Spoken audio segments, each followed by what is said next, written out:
Hi everybody, and on today's board game vlog, we are playing Ni no Kuni 2, the board game. Let's create our kingdom. Woo!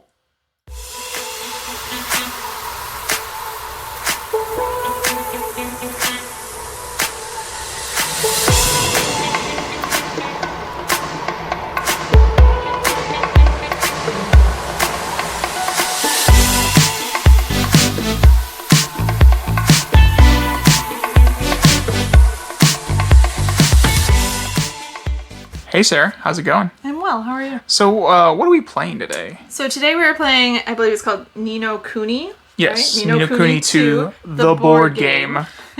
So this is a cooperative game that is set in a established universe that is from an anime?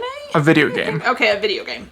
So, it's a fully cooperative game. I am not at all familiar with the video game. Me either. I'm not familiar at all. I was gonna say, I've never played it, I've never heard of it, I don't know any of the storylines or the characters. So it's kind of like the opposite for the people that have like, oh, I didn't know it was a board game, and then we're like, we didn't know it was a video game. Exactly. I just thought, I saw the artwork, and I saw it was really interesting.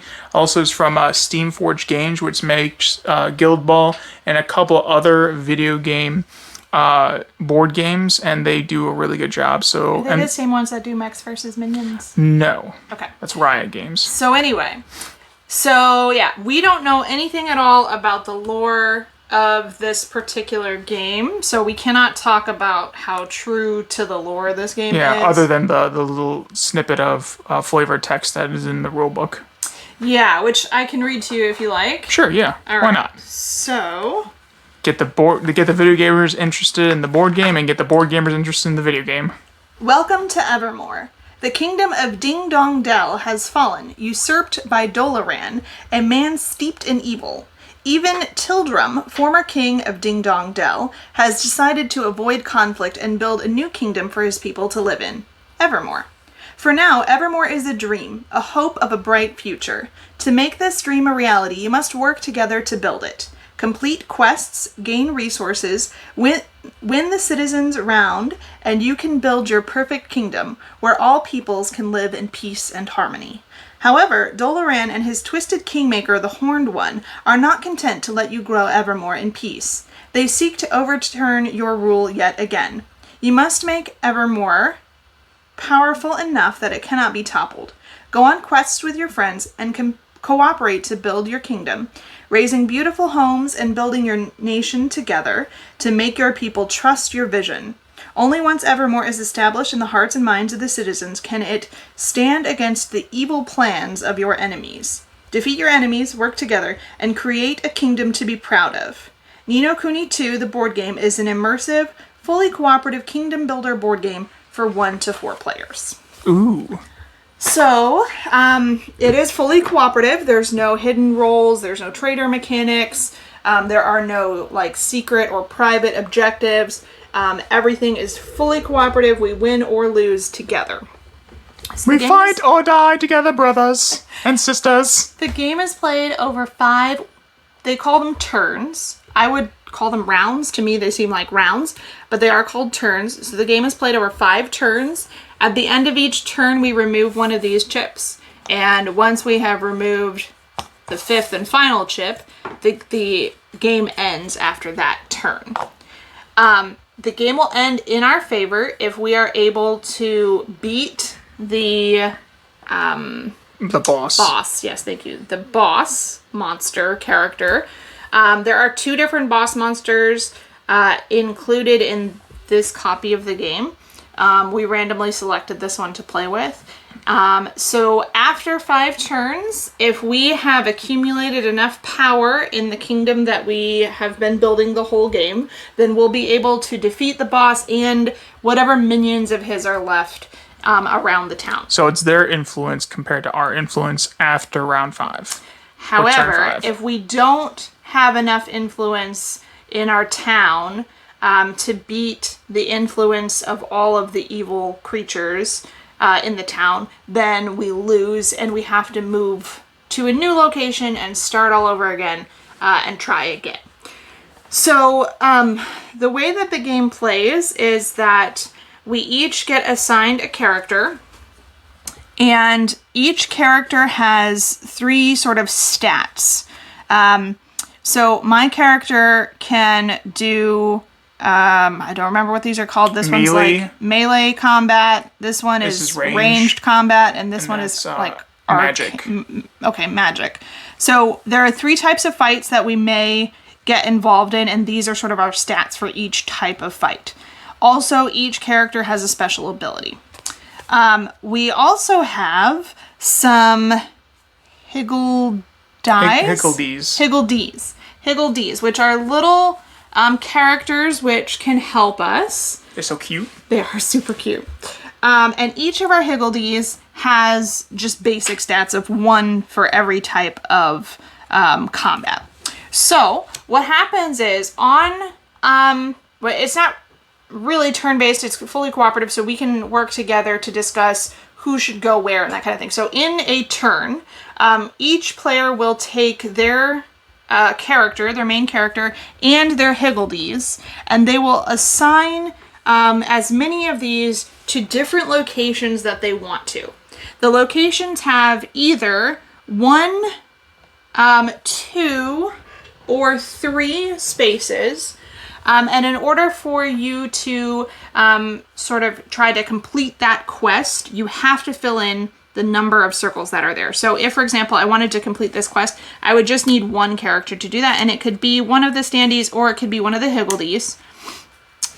This one here, for example, I would need 3. So maybe I'll send 2 of mine and maybe one of Nick's characters will come over and help me at this location. Once we've placed all of the characters out that we want to place, we'll go around to each location and check to see if that location can be won from the monster that's guarding it. So, for example, let's pretend, and you can always send more characters there than needed, but you have to send at least the required ones there. So this particular monster, he has a ranged defense of 18. So my range value is a 3. I'm going to send my character there, and then I'm going to send both of my Higgledies there as well. Now, every character that I send there, their ranged value, which is what we're fighting against here, their ranged value is going to give me that number of dice. So for my main character, I would get 3 dice, and then for each of my Higgledies, I would get 1 additional dice. So I would take 5 dice from the supply, I would roll them, and I need to exceed this value here. So I need more than 18 to beat them. So I would roll the 3 dice, the 5 dice. I've got 3 from my main character and 2 from each of my Higgledies there. If I exceeded 18, I would vanquish this foe, and I would get anything over here. It doesn't always have things over here. Sometimes it has nothing. But other times it has things here. So in this case here, I would get 3 books.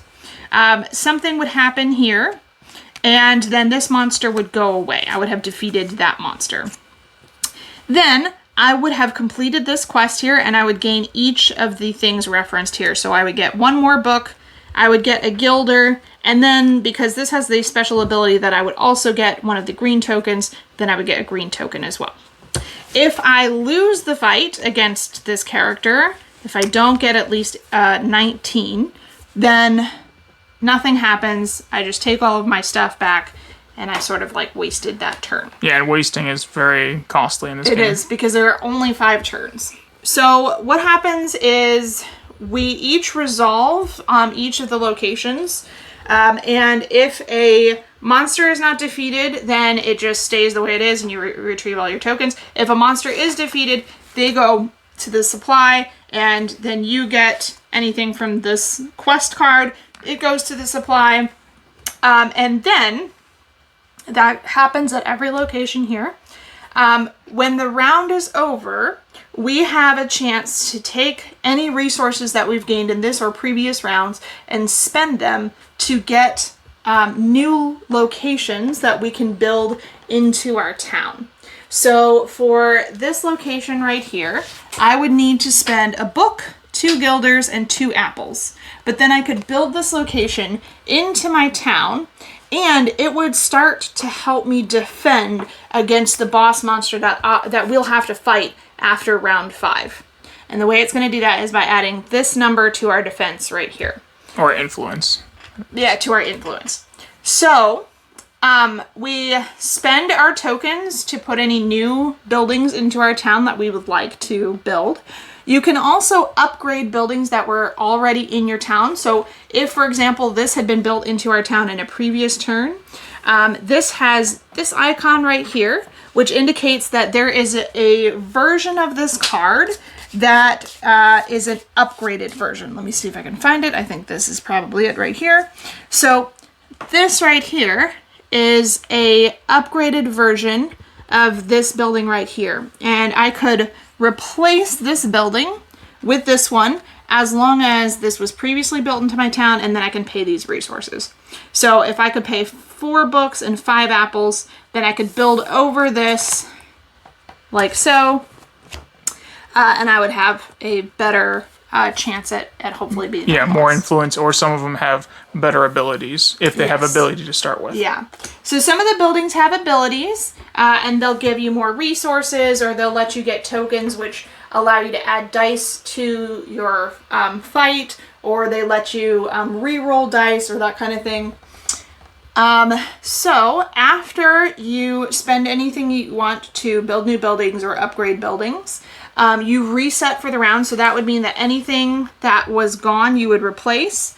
And because we are playing with Dolaran, he is going to make us place our quest cards face down. So we don't get to see what is necessary to complete this quest. So we would put our quest card... what we get from the quest. Because we always complete the quest after we've defeated the monster. So we just don't know what we're receiving. Okay, so then we would put the quest card face down, and we'd put a new monster over it.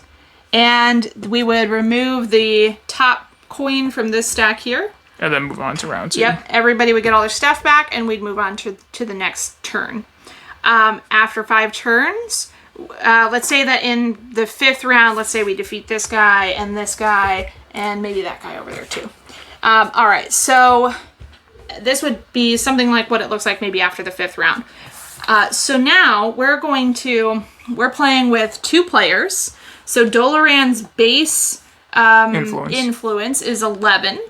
And then we're going to add the influence of any monsters that weren't taken care of in the final round. So it would be 11 plus 1 plus 2 plus 1. So it would be 11, 12, 14, 15.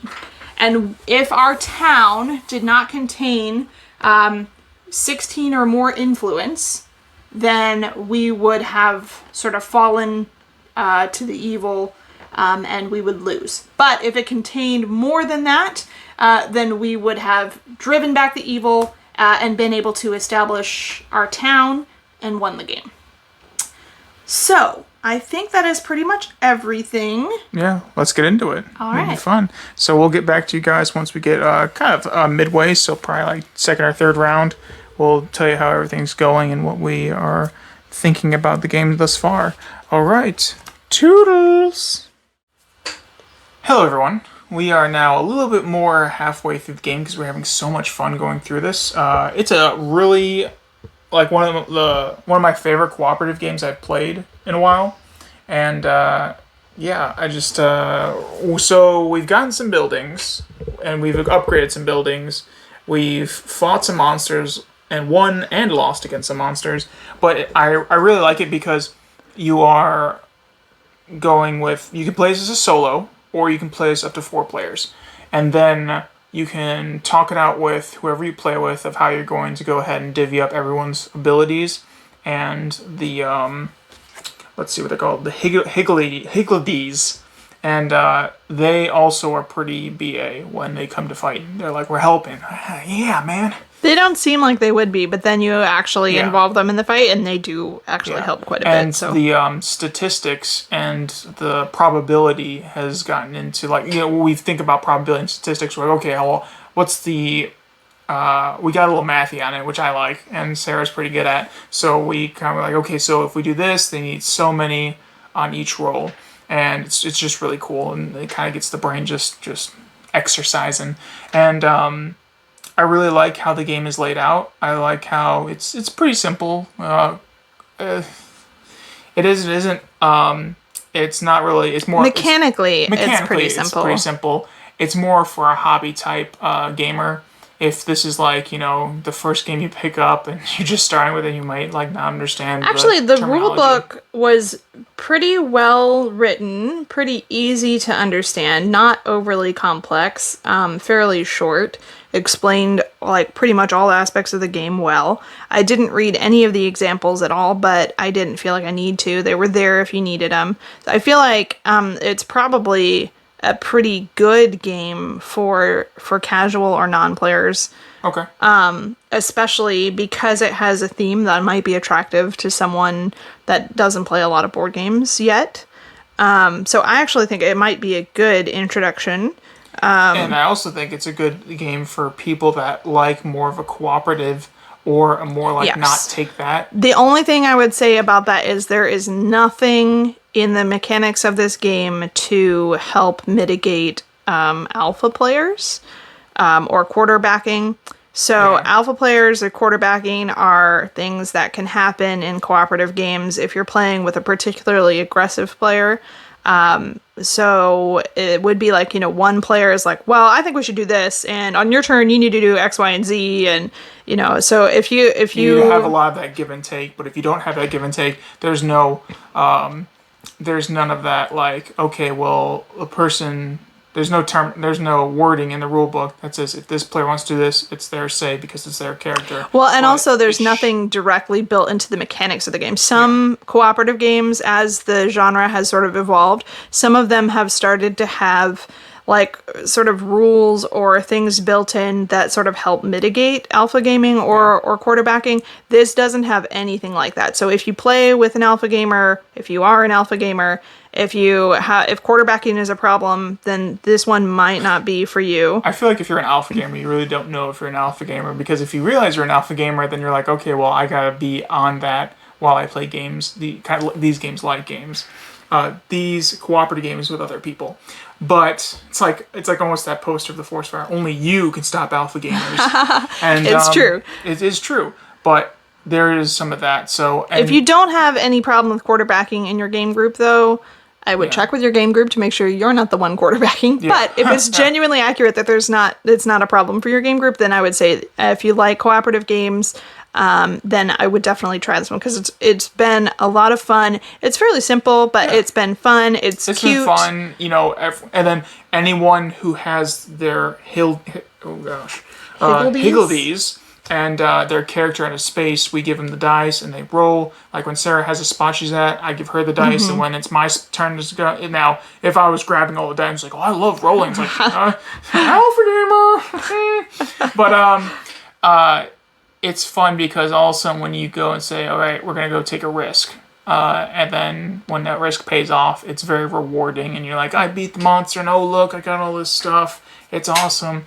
And it's also rewarding for me as sort of like the mathematician in the game, because it shows whether or not my gamble on the math paid off or not, right? Yeah. So I'll be like, okay, well, at this location, we can toss X number of dice and we need Y number of pips to pop up for us to win, right? So then whatever happens, I can kind of like, that's more information that I can take in and then, sort of add to my knowledge base about the math of the game kind of thing. Yeah. The artwork's very fun. I don't know anything about the video game, but it's really cute. Yeah, it's cute. It's totally really enjoy family it. friendly as far as I can tell.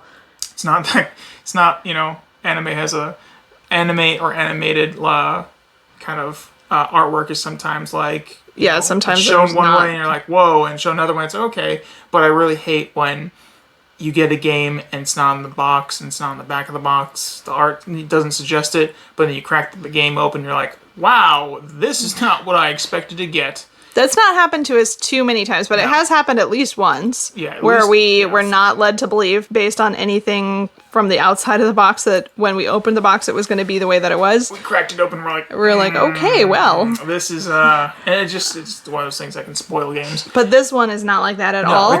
It's very family friendly, very cute little game. And it's fairly, simple. None of it's like Yeah. super complex art or anything like that, but the it looks iconography good. doesn't really confuse you Right. at all. And if you're an avid gamer, you get the hang of this. It's one of those games you get the hang of pretty quick. But so yeah, and there's a little bit of mitigation of dice. Not too much. It's not like you can get it all the time. And that's why really another pro to this game is that you cannot just have a bunch of mitigation. Now, when the mitigation comes and you can, it's nice, but again, it's sprinkled. It's allocated out to where you're not like, doesn't matter what I do, I'm gonna put all these dice here and put all those dice there, and but yeah, and the little miniatures they put. Steamforged Games is really great at that. We got some painted ones coming in, not of this game, but another game from Vernon Piper.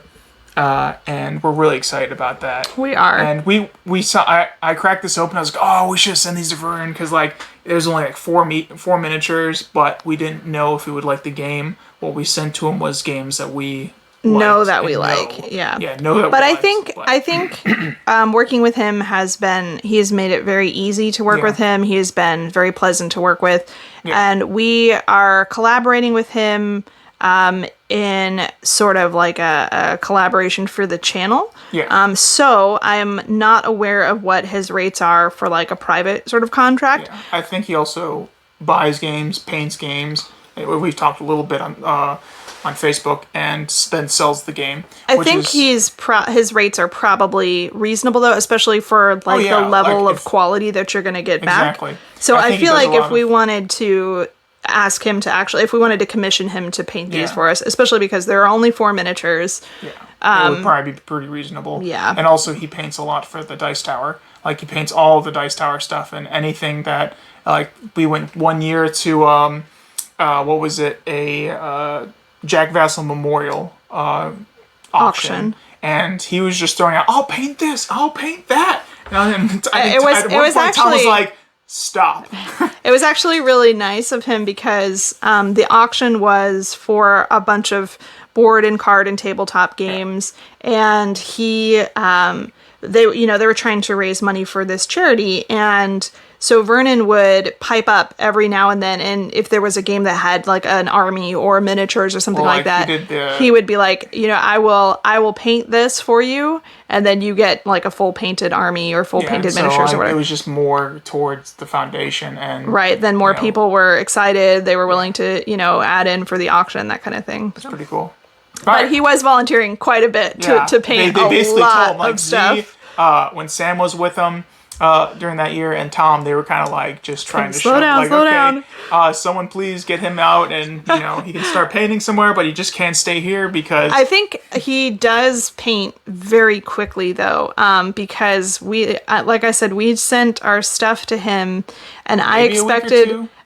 Maybe. It hasn't been very long. And he sent us some pictures the other day of like his progress, and I was shocked at how quickly he's made progress and like how good it looks in the little bit of time that he's been working on it. So I think he's probably a very fast worker, and I don't think that like the quality suffers in any way because of that. So when you're good at your craft, you can be pretty fast at it. All right, so this was midway through the game, a little bit of jaw jacking going on, and but yeah, so we're really excited about this one. We can't wait to see. Nick is always really excited about everything. If you haven't picked up on that yet, no, I might say it, but there have been some games that I have said critically of.